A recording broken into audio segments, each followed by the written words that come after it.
Hi everyone, my name is Mate Echeverria, and today we're going to talk about the podcast. I should be recording this in a mirror, but since the podcast I'm going to talk about is very confusing and large, I think it's better to do it like this way. And I'm looking at myself at the Zoom right now. So I hope you like this recording like this. So starting with the podcast, we're going to talk about the financial trade lore or history as the community know it enough. And this financial trade history is about terror, is about video games, and it's very interesting, but it's also the story very confusing because as you can see here, the timeline, the games were not developed in order, in time, but you have sequels, pre-sequels, and the story that all we know is because we know it of secrets or Easter eggs, is not direct history. So yeah, this podcast that I will recommend you is going to help you to understand it. So to not enlarge this video, I'm just going to mention the main parts of the story so you can get interested in it.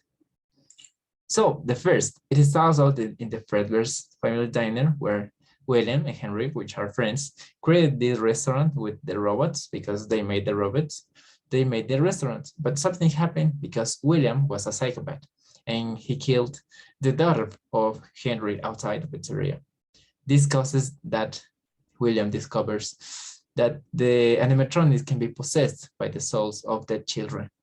That's why he also invented the sister location, and that is called this because we have these new animatronics, the sister ones. And these ones were made by William because they are not made only to entertain, but also to kill children. And as we can see, the main character is Baby. But what William didn't know is that Baby was too aggressive. So Baby killed the daughter of William Afton. Then we have in FNAF 4 the nightmare animatronics. So William know the danger that can be the animatronics. So he invented this machine that causes nightmares. So he caused a trauma like these nightmares to his youngest boy. So he is afraid to the animatronics. So he doesn't get close, he doesn't get harmed, But what happens is that in his birthday, he gets too close because of his brother and he gets killed. His skull gets crushed by one of the animatronics. But in the final scene, we see this image that it says, I will put you back together, that it should suggest that maybe we will see this character in the future.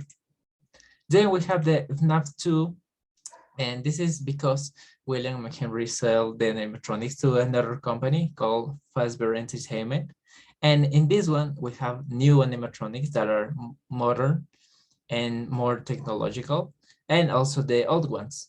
What happens here is that William infiltrates into the restaurant and he kills 5 more childs. But in the last night that he is working, he tries to escape from the souls that are chasing him and hunting him. And he gets inside of one of the animatronics trying to hide. What he didn't intention is that the animatronic closes itself and he gets crushed inside the animatronic. Then we have the story of FNAF 1. Here we have that the Fazbear Entertainment now has lawsuits and everything like that. So they have a smaller restaurant, and also they are only working the old animatronics, and these old ones have the souls of the missing children inside, the 5 that William killed. Then we have the history of FNAF 3. 30 years before the main events that we saw right now, it happens that the people discover all the murders and things that happen in these restaurants. So they made the restaurants in this kind of house of the terror, with the main event being Springtrap animatronic. What people don't know is that Springtrap actually is the animatronic that crushed William and killed him. But the soul of William possesses this animatronic and causes people to have illusions of the ghost of the rest of the animatronics. So in FNAF 6, Henry is still alive. So as we can see, he created a new pizzeria, and this is called the Pizzeria Simulator. But the real intention for this is to attract William, now as a Springtrap, and all the animatronics that were left. And because of that, in the day, Henry manages the restaurant just as a regular restaurant, but in the night, he searches in the garbage for these animatronics.